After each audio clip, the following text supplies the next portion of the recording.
তোমাকে আমি বলেছি যে তোমার বাপ কুকুর শ্রীগালের চেয়ে খারাপ, তুমি কষ্ট পেলে বেটা? আব্দুর রাজ্জাক সাহেব, আপনাকে ভালোবাসি, এই জন্য আপনি আমার বাপকে যেন এভাবে বলিয়েন না। আমি তোমার বাপকে এভাবে বলতে চাইনি, আমি বলবো কেন? আল্লাহ বলছেন, বুঝেও বুঝে না ওরা, অন্তর আছে বুঝে না, দেখেও দেখে না ওরা, চক্ষু আছে দেখে না, শুনেও শুনে না ওরা, কান আছে শুনে না। ওলা একা কালা আনাম, তারা পশু প্রাণীর মতো, তারা গরু ছাগলের মতো, তারা কুকুর শ্রীগালের মতো, বাল হওয়া যাল বরং তার চেয়ে খারাপ। অন্তর আছে বুঝে না, বোঝা দরকার ছিল। চক্ষু আছে দেখে না, দেখা দরকার ছিল। কান আছে শোনে না, শোনা দরকার ছিল। সে শোনে না, সে পশু প্রাণীর মতো, বরং তার চেয়ে খারাপ, পশু প্রাণীর চেয়ে খারাপ। বুঝেও বুঝে না ওরা, কান আছে বুঝে না, দেখেও দেখে না ওরা, চক্ষু আছে দেখে না, শোনেও শোনে না ওরা, কান আছে শোনে না, দেখেও দেখে না ওরা, চক্ষু আছে দেখে না, বুঝেও বুঝে না ওরা, অন্তর আছে বুঝে না, ওরা পশু প্রাণীর মতো। আমার আব্বা কৃষক মানুষ, জমি চাষ করার পরে গরু মাঠে ছেড়ে দিতেন, তখন গরু নিয়ে আমরা মাঠে থাকতাম। গরু যখন ক্ষেতের দিকে যেত, ধানের দিকে যেত, তখন আমরা খেলাতাম, আমরা বলতাম এই থেমে গেছে, একটু পরে আবার যাচ্ছে। তার মানে বুঝেও বুঝেনি, তাই তো গরু। বুঝেও বুঝেনি, এই জন্য তো গরু। তা আমি বললাম যে আর জর্দা সিগারেট খাবেন না, তারপরেও খাচ্ছেন, তাহলে কি হলো? এটা বিড়ি সিগারেট খাবেন না। 3 শ্রেণীর মানুষের ইবাদত কবুল হবে না, তার 1 শ্রেণীর মানুষ যারা বিড়ি সিগারেট খায়, নেশাদার দ্রব্য পান করে। 3 শ্রেণীর মানুষ জান্নাতে যাবে না, তার 1 শ্রেণীর মানুষ দায়ুস। ও লন্ডনে গেছে কি করতে? 3 চিল্লা দিতে। আর বেটি আবার ঢাকা বিশ্ববিদ্যালয়ে পড়ে, আর একজনের সাথে ঘুরে। ও দায়ুস, জান্নাত লাভ করা যাবে না তাহাজ্জুদ পড়লেও। 3 ও রাজলাত মিনান নিসায়ে, পুরুষের বেশধারী নারী, যারা পুরুষের জুতা স্যান্ডেল পরে, যারা পুরুষের শার্ট প্যান্ট পরে, যারা পুরুষের পোশাক পরে, তারা জান্নাতে যাবে না। পোশাক জাহান্নাম, জান্নাতের কারণ। পুরুষ যখন দাড়ি চাঁচে তখনও নারী হতে চায়, তার উপরে অভিশাপ, তার উপরে অভিশাপ। দাড়ি ছেড়ে রাখেন, পুরুষত্ব শক্তি বাড়বে, দেখে পুরুষ পুরুষ লাগবে। দাড়ি চেঁচে লাগলে বেটি ছেলে বেটি ছেলে, নারী নারী লাগে। কাজে পুরুষের পরিচয় দিবেন, তিতা লাগুক আর মিঠা লাগুক, সিদ্ধান্ত এটাই। সন্দেহের মধ্যে পড়ে পরকাল হারায়েন না। মাওলানা সাহেব বলেছেন জর্দা খাওয়া মাকরু, আব্দুর রাজ্জাক সাহেব বলেছেন জর্দা খাওয়া হারাম। সন্দেহ হলো তো না চূড়ান্ত হালাল হলো? চূড়ান্ত হারাম। কিভাবে? আল্লাহ রাসূল বলেছেন মানে ওয়াকাফি শুবহাত ওয়াকাফিল হারামে, যে সন্দেহের মধ্যে পড়লো সে হারামের মধ্যে পড়লো। এই ছেলে, আমি বলেছি তোমার পিতা কুকুর শ্রীগালের চেয়ে খারাপ, তুমি কষ্ট পেয়েছো। তুমি কষ্ট পাবে কেন? তোমার দাদা মরা 10 বছর হলো, তোমার বাপ এখনো জমি ভোগ করছে, তোমার ফুফুকে দেয়নি। তোমার বাপ জমি নিবে সকালে, আর তোমার ফুফু জমি নিবে বিকালে, এরকম কি ঘটনা? না একসাথে নিবে? একসাথেই নিবে। 10 বছর থেকে তোমার বাপ জমি ভোগ করছে, কই তোমার ফুফুকে তো দেয়নি। তোমার ফুফু, তোমার বাপকে যদি আমি কুকুর শ্রীগালের চেয়ে খারাপ প্রমাণ করতে না পারি, বেটা আমি জাতির সামনে কথাই বলবো না। আজকে তুমি বলে দিও তোমার বাপকে, আগে ফুফুর জমি বের করে দিতে হবে, তারপরে কোনো কথা। ভাগ্য ছেড়ে আসেনি, ভাগ্য নিয়ে এসেছি। ফুফুর জমি খেতে হবে, এই ভাগ্য আমি নিয়ে আসিনি। এটা আবার ময়মনসিংহ, জামালপুর। তার মানে বোনেরা যদি জমি চায়, তাহলে ভাইয়েরা বলে তুই চলে যা, আর কোনোদিন আসিস না। এরই অংশ হচ্ছে যমুনার ওই পার, রংপুর, গাইবান্ধা, গোবিন্দগঞ্জ, লালমনিরহাট, নীলফামারী, কুড়িগ্রাম, পঞ্চগড়, ঠাকুরগাঁ, দিনাজপুর। যদি জমির ভাগ চায় বোনেরা, তাহলে কিয়ামত। সম্পর্ক নাকি বিচ্ছিন্ন করে দিল। জমি চাওয়া মানে কি? সম্পর্ক বিচ্ছিন্ন করে দিল। তো একজন লোক ওই অংশ বন্টনের উপরে পিএইচডি করছে, আমার কাছে এসেছে। তো বলছে যে আপনার কিছু পরীক্ষা নিব। আমি তো অবাক হয়ে গেলাম, আপনি আমার পরীক্ষা নেবেন মানে কি পরীক্ষা নেবেন? তো বলছে একটা পরীক্ষা, অনেক কিছু জিজ্ঞাসা করার পরে বলছে আপনার আব্বা কি বেঁচে আছেন? বলে না, আমার আব্বা মারা গেছেন। তা আপনাদের জমি জায়গা? তা আমি বললাম যে আমার বাপকে কবর দিয়ে আসার পরে আগে জমি জায়গা ভাগ করেছি, তারপরে খাওয়া দাওয়া। এরপরে জমি জায়গা আমি কিছুটা চিনি, আমার ছোট ভাই চিনে না। ও হলো বরিশাল মডেল কলেজের শিক্ষক, ও জমি জায়গায় চিনে না, তার মানে যায়নি কোনো দিন, কি হয় সেটাও জানি না, তবে ভাগ করেছি আমি সেদিন। এসে মাটি দিয়ে এসে এক জায়গাতে বসে আমরা সব জমি জায়গা ভাগ করে কে কতটুকু পাবে এটুকু ভাগ করার পরে ঘোষণা দিয়ে খাওয়া দাওয়া করেছি। তোমাকে বলছি, বলে দিও তোমার বাপকে ফুফুকে আগে জমি দিবেন, তারপরে কোনো কথা। ফুফুর জমি দিয়ে আমাকে জীবিকা নির্বাহ করতে হবে এটা আমি চাই না। ভাগ্য আমি ছেড়ে আসিনি, ভাগ্য আমি নিয়ে এসেছি। না কেউ ভাগ্য ছেড়ে চলে এসেছে? ভাগ্য নিয়ে এসেছি। ভাগ্যে যদি জমিদারি থাকে জমিদারি করে খাবো, ভাগ্যে যদি ভিক্ষা চাওয়া থাকে জমিদারি আমার ভাগ্যে আসবে না। আমি যতই টাকা ইনকাম করি ভাগ্যকে সামনে রেখে কাজ করতে হবে, বসে খাওয়া যায় না। রাসূল সাল্লাল্লাহু আলাইহি সাল্লাম বলেন, কারাইয়া রাহাউল হেমা, ওই রাখালের মতো বেঁচে থাকতে হবে যে রাখাল আইলে গরু চড়াচ্ছে। আইলে গরু চড়ানো রাসূল নিষেধ করছেন। শোনো, ওই রাখালের মতো সাবধান থাকতে হবে। রাখালকে আইলে গরু চড়াতে নিষেধ করা হচ্ছে। কারাইয়া রাহাউল হেমা, যে রাখাল আইলে গরু চড়াচ্ছে। আইল বুঝেন কি? ইউশেক, সম্ভাবনা রয়েছে আয়ার তাফিয়ে গরুতে ধানে মুখ দিতে পারে। তুমি যে আইলে গরু নিয়ে গেলে দুই দিকে ধান আছে, কোনো কোনো সময় গরুতে ধানে মুখ দিতে পারে। অতএব তুমি আইলে গরু নিয়ে যাও না। আমার মা আমার নানার কথা নকল করেন। আমার মা আমার নানার কথা নকল করেন। আমার নানি আমার নানাকে বলতেন যে ধান যে আশেপাশের লোক কেটে নিল, এইগুলো ময়মনসিংহ, জামালপুর এইসব এলাকা ধানের কিয়ার মানে ভিন্ন ভিন্ন করা আছে আইল দিয়ে।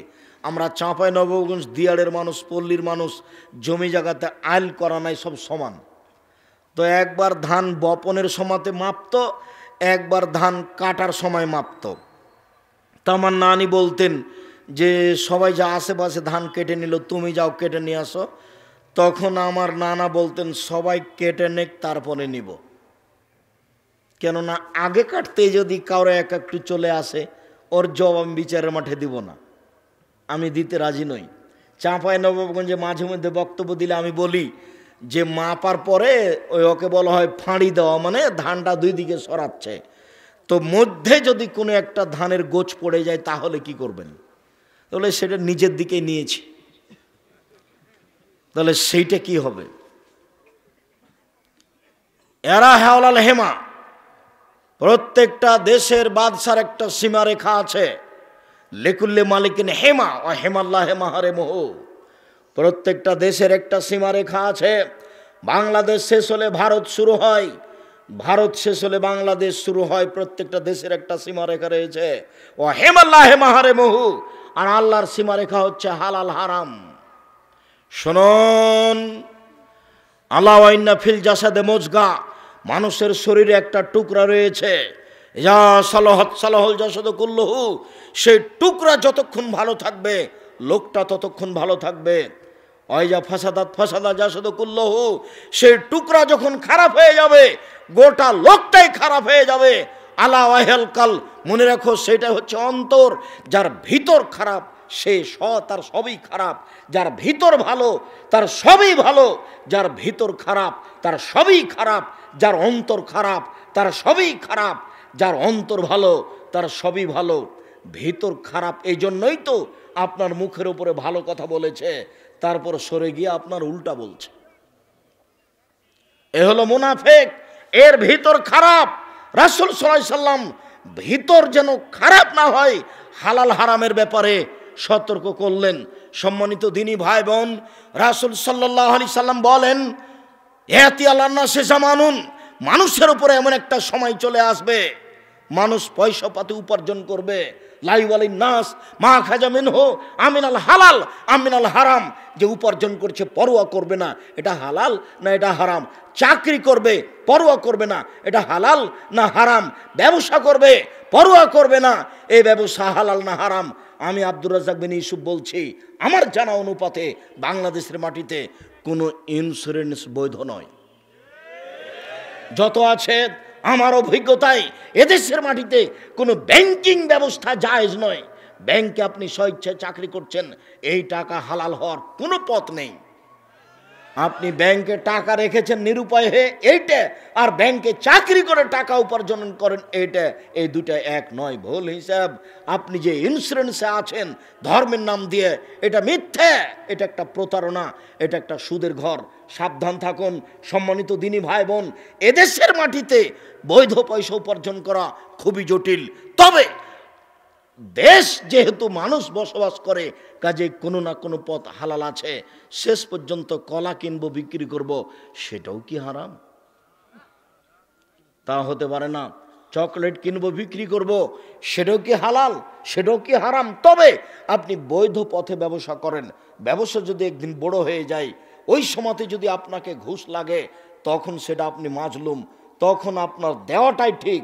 আপনি জিনিস নিয়েছেন বিদেশ থেকে, আপনার ওই চট্টগ্রামে যেখানে কাস্টম, সেখানে এটা জাহাজটা লেগেছে, আপনার জিনিসগুলি আজকে নামলে কোনো সমস্যা নেই, কিন্তু আগামীকাল যদি নামে তাহলে আপনার জরিমানা লাগবে এত টাকা।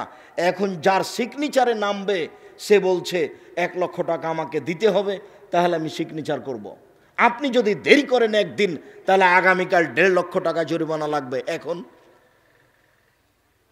1 লক্ষ টাকা এখানে দিয়েই মাল নামান, আপনি মাজলুম, অহলো জালেম, জবাব দিতে হবে তাকে। শুনুন, জমির দাম 2 লক্ষ টাকা, রেজিস্ট্রি 2.5 লাখ টাকা। অবাক কথা গো, এরই নাম জুলুম। জমি কিনবো আমি 10 টাকা দিয়ে, 11 টাকা রেজিস্ট্রি খরচ দিব, এ কোন কথা হলো? ধর্ম কি পাগল হয়ে গেছে? নেতৃত্ব কি পাগল হয়ে গেছে? জুলুম করে জাতির উপরে জুলুম করে সফলতা আনা যায় না, অবনতি ধ্বংস নেমে আসবে। এক সময়ে বাঁচার পথ মানুষের থাকবে না, জুলুম করা থেকে মানুষকে বেঁচে থাকতে হবে। জুলুমই হচ্ছে বিপদ। অবাক কথা, এমনটা হবে কেন? এটা হতে পারে কি করে যে আমার জমির দামে এত টাকা, রেজিস্ট্রি খরচ এত টাকা, এইভাবে হবে কেন? ময়মনসিং থেকে এক ভদ্রলোক বলছে, আব্দুর রাজ্জাক সাহেব, আপনাকে খুব ভালোবাসি, কিন্তু যেই সময় আপনি বলেছেন যে এই বিবাহ কি জেনা, যে বিবাহ রেজিস্ট্রির খাতায় 4টা সাক্ষী লাগবে, আপনি বিবাহ রেজিস্ট্রিকে জেনা বললেন কেন? আমার কথারও শুনতে চায় না। আমি বলছি, বিবাহ রেজিস্ট্রিকে আমি জেনা বলিনি। জেনা প্রমাণ করতে কয়জন সাক্ষী লাগে? 4 জন। আর বিবাহ বাস্তবায়ন করতে কয়জন সাক্ষী লাগে? 2 জন। তো 4 জন কেন লেখা হলে এ খাতায়? আমি ওকে বলেছি টয়লেট পেপার হিসাবে ব্যবহার করতে হবে, তাতে আপনি ক্ষিপ্ত হয়ে গেছেন। আপনি ক্ষিপ্ত হলেন কেন? আপনি কেমন কাজী ঘোষণা দেন দেখি ময়মনসিংহ জেলায়।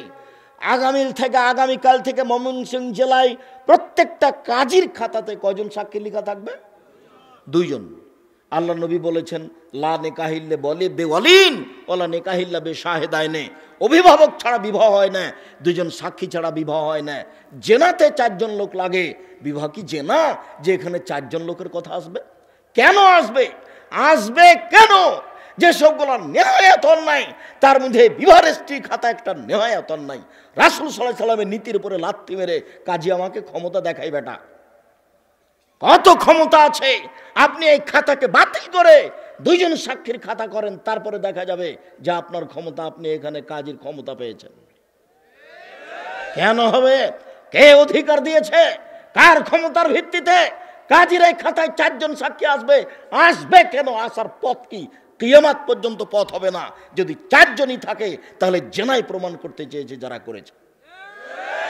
বাউল হিসাব তোবা করে ফিরে আসতে হবে এখান থেকে। নবীর নীতির উপরে মাতাব্বরি করার কারো সুযোগ নেই। সম্মানিত দিনী ভাই বোন, বলছিলাম লায়াত খোলাল জান্নাতে জাসাদুন গজ্জিয়া বিল হারাম, ওই শরীর জান্নাতে যাবে না যে শরীর হারাম উপায়ে বড় হয়। চুপচাপ বসে থাকলেও, ধীরস্থির বসে থাকলেও পরিস্থিতি আঁচ করছি, মনে হয় সময় পার হয়ে যাচ্ছে। আবার রাজশাহী যেতে হবে, ক্লাস তো আছে 8টার সময়। তো সম্মানিত দিনী ভাই বোন, মনে কিছু নিয়েন না, খুব আগ্রহ সহকারে আলোচনা শুনছিলেন। আমরা আপনাদের কাছে বেশি বেশি আসতে পারছি না, যার কারণে দুঃখিত। দেশের বিভিন্ন জায়গাতে যাওয়ার ইচ্ছা করি, এই কারণে আসতে পারছি না। আমি তো জাতির সামনে সব জায়গায় যেতে পারবো না, বা আব্দুর রহমানও পারবে না। আপনাদের প্রশ্নের উত্তরের পর্ব আছে। আমার একটা কথা খুব ভালো করে খেয়াল করবেন, সেটা হলো এই যে আজকে মাসিক আল ইতেসাম পত্রিকা পান আর না পান, এই ছেলে আমি দোয়া পড়ি, তারপরে 20-25 টাকা পত্রিকার দাম সবাকে নিয়ে যেতে হবে। অন্যান্য বই যত আছে, আদর্শ নারী আদর্শ পরিবার এবং তৌজিহুল কোরআন তাফসির, দেশের মাটিতে ব্যতিক্রম তাফসির